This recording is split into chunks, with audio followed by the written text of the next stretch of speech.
3월 3일 수요일입니다. 새벽기도 시간에 하나님께서 우리에게 주시는 말씀은 마가복음 12장 1절에서 17절까지의 말씀입니다. 제가 봉독하겠습니다. 예수께서 비유로 그들에게 말씀하시되 한 사람이 포도원을 만들어 산 울타리로 두르고 집 짜는 틀을 만들고 망대를 지어서 농부들에게 새로 주고 타국에 갔더니 때가 이름에 농부들에게 포도원 소출 얼마를 받으려고 한 종을 보내니 그들이 종을 잡아 심히 때리고 거저 보내었거늘 다시 다른 종을 보내니 그의 머리에 상처를 내고 능욕하였거늘 또 다른 종을 보내니 그들이 그를 죽이고 또 그 외 많은 종들도 더러는 때리고 더러는 죽인지라. 이제 한 사람이 남았으니 곧 그가 사랑하는 아들이라. 최후로 이를 보내며 이르되 내 아들은 존대하리라 하였더니 그 농부들이 서로 말하되 이는 상속자니 자 죽이자. 그러면 그 유산이 우리 것이 되리라 하고 이에 잡아 죽여 포도원 밖에 내에 던졌느니라. 포도원 주인이 어떻게 하겠느냐? 와서 그 농부들을 진멸하고 포도원을 다른 사람들에게 주리라. 너희가 성경에 건축자들이 버린 돌이 모퉁이의 머릿돌이 되었나니 이것은 주로 말미암아 된 것이요 우리 눈에 놀랍도다 함을 읽어보지 못하였느냐 하시니라. 그들이 예수의 이 비유가 자기들을 가리켜 말씀하심인 줄 알고 잡고자 하되 무리를 두려워하여 예수를 두고 가니라. 그들이 예수의 말씀을 책잡으려 하여 바리새인과 헤롯 당 중에서 사람을 보내매 와서 이르되 선생님이여 우리가 아노니 당신은 참되시고 아무도 꺼리는 일이 없으시니 이는 사람을 외모로 보지 않고 오직 진리로서 하나님의 도를 가르치심이니이다. 가이사에게 세금을 바치는 것이 옳으니까 옳지 아니하니까 우리가 바치리이까 말리이까 한데 예수께서 그 외식함을 아시고 이르시되 어찌하여 나를 시험하느냐? 데나리온 하나를 가져다가 내게 보이라 하시니 가져왔거늘 예수께서 이르시되 이 형상과 이 글이 누구의 것이냐? 이르되 가이사의 것이니이다. 이에 예수께서 이르시되 가이사의 것은 가이사에게 하나님의 것은 하나님께 바치라 하시니 그들이 예수에 대하여 매우 놀랍게 여기더라. 아멘. 오늘 말씀 시작에 잠시 시편의 말씀을 보기로 합니다. 시편 118편 22절과 23절 그리고 25절과 26절 상반절입니다. 제가 읽겠습니다. 건축자가 버린 돌이 집 모퉁이의 머릿돌이 되었나니 이는 여호와께서 행하신 것이요 우리 눈에 기이한 바로다. 그리고 25절과 26절 상반절입니다. 여호와여 구하옵나니 이제 구원하소서. 여호와여 우리가 구하옵나니 이제 형통하게 하소서. 여호와의 이름으로 오는 자가 복이 있으며. 아멘.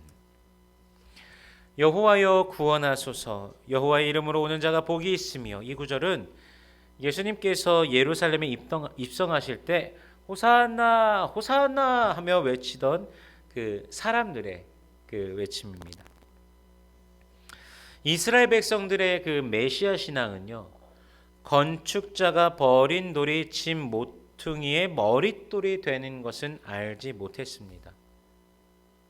시편 118편에서 같이 구성되어져 같이 나오는 구절들이지만 그 건축자가 버린 돌이 집 모퉁이의 머릿돌이 되었나니에 대해서는 그들이 전혀 인지하지 못하고 예수님께서 입성하실 때 호산나 호산나만을 외치고 영광 중에 회복하실 그 하나님만을 찬란한 영광으로 오시는 그 메시아만을 그들이 기대했습니다.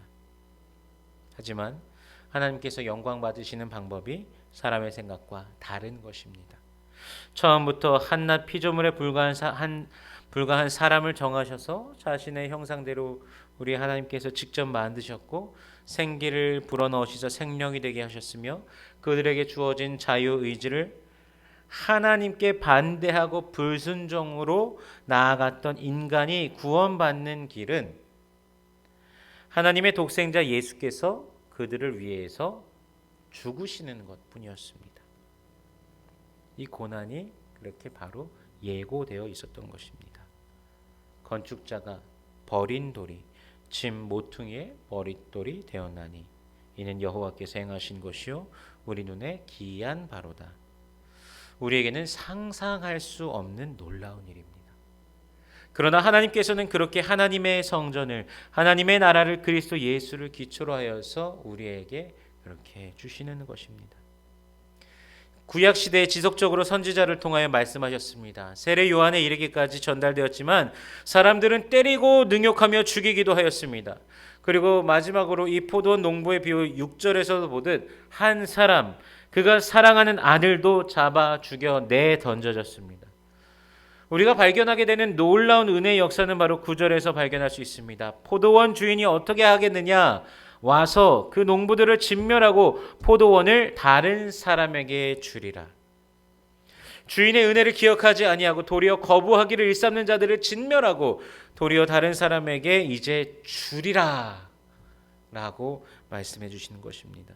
심지어 이방인인 우리에게 은혜로 인하여 믿음으로 말미암아 구원을 받게 하신 것입니다. 저 하늘을 상속받을 자가 되게 하여 주신 것입니다.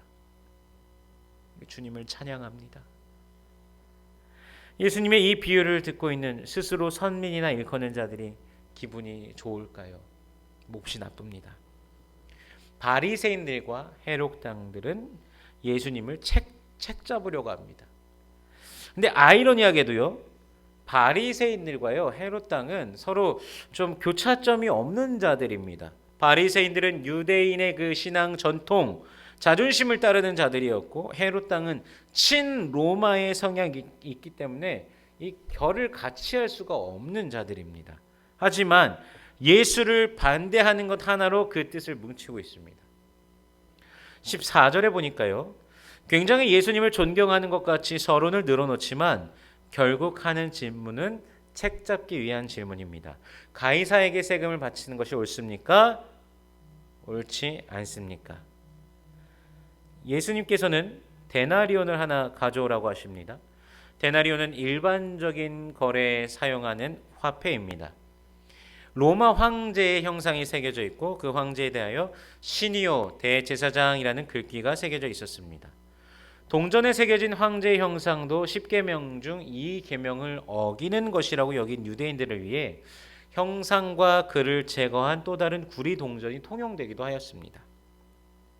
근데 아이러니하게도 예수님께서 데나리온을 가져오라고 하자 형상과 글이 제거된 동전이 아닌 가이사의 형상과 글귀가 있는 그 동전을 가져옵니다.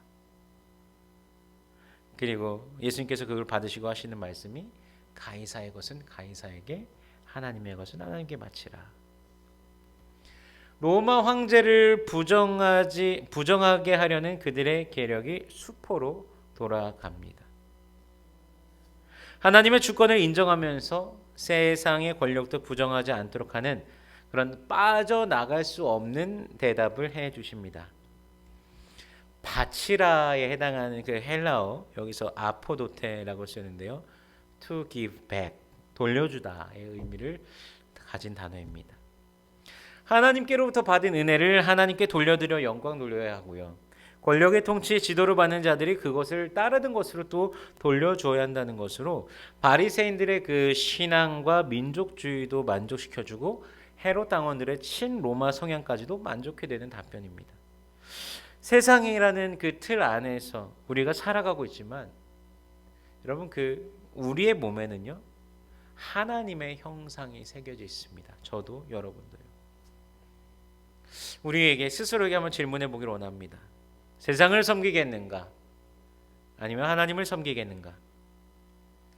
가이사의 형상이 새겨진 동전은 누구의 통치 아래 있는지 그 정체성과 형상과 글귀를 통해 알 수 있지만 우리에게는 하나님의 형상이 있는데 우리는 과연 그 정체성을 기억하면서 살아가고 있는지 한번 또 돌아보기를 원합니다.